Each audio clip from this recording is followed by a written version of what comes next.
حضور نبی اکرم صلی اللہ علیہ وآلہ وسلم نے فرمایا،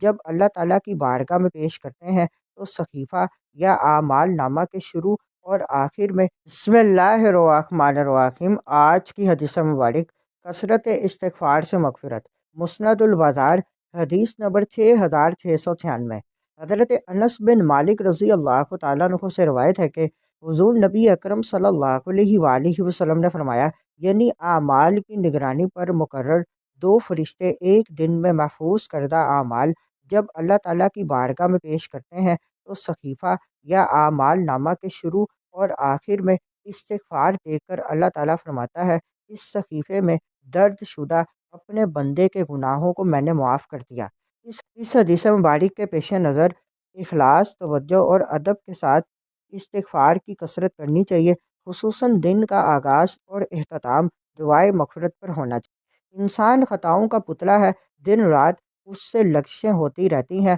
کبھی آنکھ سے، کبھی زبان سے، کبھی دل کے ارادوں میں، مگر اللہ تعالیٰ کی رحمت کی وسعت دیکھیے کہ اس نے بندے کے لیے ایک ایسا آسان اور مؤثر ذریعہ عطا فرمایا ہے جو گناہوں کے بوجھ کو ہلکا ہی نہیں بلکہ ختم بھی کر دیتا ہے، اور وہ ہے استغفار۔ استغفار محض زبان سے چند الفاظ دہرا دینے کا نام نہیں، بلکہ یہ بندے کے دل کی عاجزی، ندامت اور اللہ کی طرف رجوع کا اظہار ہے۔ جب بندہ دن کے آغاز میں اپنے رب سے معافی مانگتا ہے اور دن کے اختتام پر بھی اسی کی بارگاہ میں جھک جاتا ہے تو اس کی زندگی گواہی بن جاتی ہے کہ وہ اپنی کمزوریوں کو مانتا ہے اور اپنے رب کی رحمت پر بھروسہ رکھتا ہے۔